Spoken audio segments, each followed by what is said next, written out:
नवरात्रि मंदिर में रखी मां की प्रिय गुप्त चीज। मां के साथ धन के कुबेर भी आपके घर में होंगे। न केवल मां आदिशक्ति द्वानी को खुश कर पाएंगे बल्कि धन की देवी माता लक्ष्मी और धन के देवता कुबेर भी आपके घर में आपके आने वाले फूलों तक उपही रहेंगे। लेकिन क्या है वह चीज है और किस तरह से आपको माता रानी को खुश कर सकते हैं?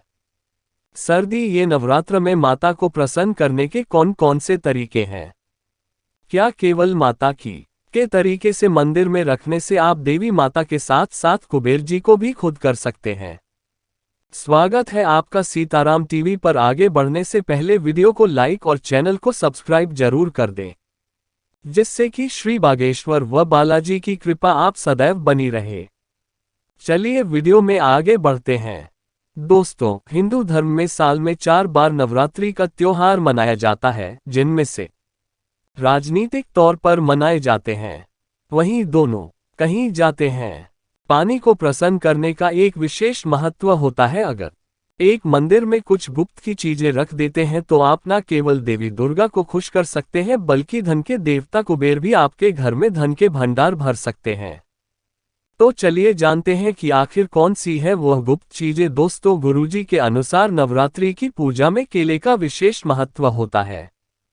तो अगर आप नवरात्रि शुरू होने से पहले आप माता तो इसका इतना विशेष महत्व होता है कि आपके जीवन में कभी कोई संकट आएगा ही नहीं।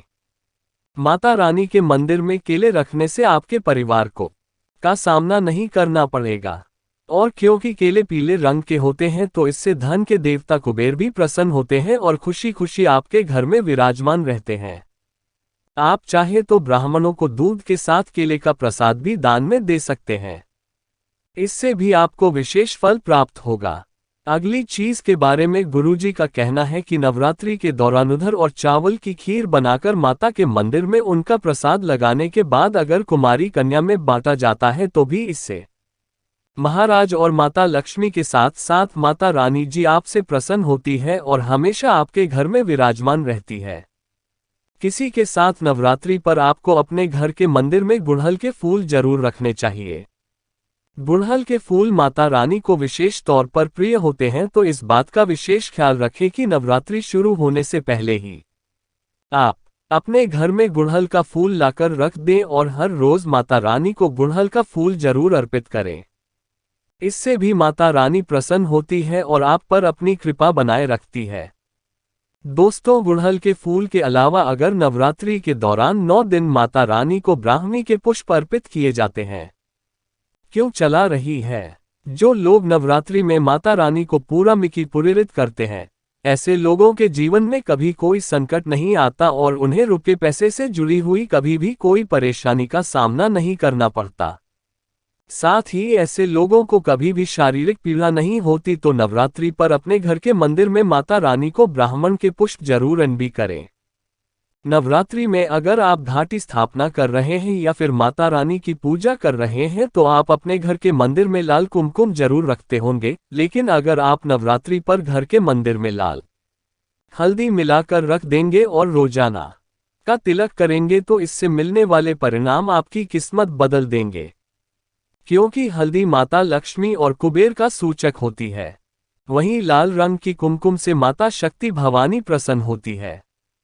तो अगर इन दोनों को मिलाकर माता रानी का तिलक किया जाता है तो इससे मिलने वाले परिणाम 100 गुना ज्यादा अधिक फल देते हैं। नवरात्रि पर अगर आप अपने घर में घट स्थापना की सारी सामग्री माता की लाल चुनरी, यूं और नारियल लाकर अपने घर के मंदिर में रख देते हैं और नवरात्रि के पहले स्थापना करके माता को लाल रंग की चुनरी चढ़ाते हैं तो इससे भी आपको माता रानी की विशेष कृपा मिलती है। इसी के साथ घाटी स्थापना के समय आदि गणेश की स्थापना का भी विशेष महत्व माना जाता है। तो अगर आप नवरात्रि शुरू होने से पहले एक पर कलावा लपेटकर उन्हें आदिककड़ी स्वरूप मानकर स्थापित कर लेते हैं और नवरात्रि खत्म होने के बाद इन आदि गणेश को लाल कपड़े में बांधकर आप अपनी तिजोरी में रख लेते हैं।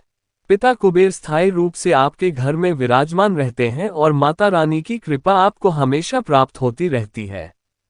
साथ ही नवरात्रि के दौरान अगर आप दूध में मिश्री डालकर माता रानी को भोग लगाते हैं और हर रोज यही प्रसाद माता रानी को अर्पित करने के बाद अपने घर के परिवार के सदस्यों के साथ खुद भी खाते हैं, वैसे भी माता रानी की विशेष कृपा आपको मिलती है और आपकी किस्मत के बारी के न्यारे हो सकते हैं। वो दोस्तों, जब हम नवरात्रि के दौरान हवन करते हैं तो घी की आहुति देते हैं, लेकिन गुरुजी का कहना है कि अगर आप नवरात्रि में गाय के शुद्ध घी में थोड़ी सी चीनी या बुरा मिलाकर अपने घर और हर रोज माँ की ज्योत करते समय चीनी, उनकी माँ दुर्गा के दाम, उससे भी आपको कभी भी कर्ज नहीं भोगना होता और जो आपके सर पर कर्ज चढ़ा हुआ होता है वह भी धीरे धीरे उतरने लगता है। इसी के साथ गुरुजी का कहना यह भी है कि नवरात्रि शुरू होने से पहले आप लाल रंग की श्रृंगार का सामान अपने घर में जरूर लाकर रखें।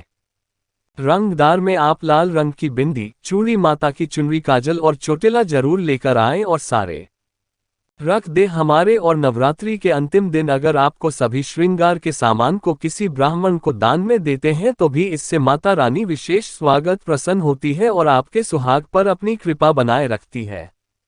गुरु जी ने घर के मंदिर में रामायण रखने के लिए भी अपने भक्तों को कहा। गुरुजी का कहना है कि नवरात्रि में रामायण का पाठ करने का विशेष तौर पर महत्व होता है। अगर आपके घर में रामायण नहीं है, दूसरे आज ही खरीदने और नवरात्रि के पहले दिन उसे अपने घर के मंदिर में स्थापित कर दें। अगर आपके पास समय है तो आप नवरात्रि के 9 दिन रामायण का पाठ जरूर करें। अगर आप 9 दिन रामायण का पाठ नहीं कर सकते तो राम रक्षा स्तोत्र का पाठ जरूर करें, क्योंकि नवरात्रि में श्री राम का स्मरण करना, उनका जाप करना आपको अधिक फलदायी होता है और यह अपने पिछले जन्मों के पापों को खत्म कर देता है। वहीं अगर आप साथ तो आप जटावाला नारियल लाकर माता रानी के सामने जरूरत बीत करें। 9 दिनों तक इस नारियल को मंदिर में ही रखे रहने दें और कन्या पूजन वाले दिन इस नारियल को लेकर को प्रसाद भी बांट दें और थोड़ा प्रसाद अपने लिए भी रखें। दोस्तों, कहा जाता है कि स्त्री फल खुद माता लक्ष्मी को शुरू होता है और माता को नारियल बहुत प्रसन्न है। और अगर आप नारियल का प्रसाद नवरात्रि के शुरू होते ही माता रानी को लगा देते हैं तो इससे भी सभी देवी देवताओं की तिरुपति हो जाती है और आपके घर में सकारात्मक ऊर्जा बनी रहती है, जिससे न केवल माता लक्ष्मी और धन के देवता कुबेर बल्कि सभी देवी देवताओं आपके घर पर अपनी कृपा बनाए रखते हैं।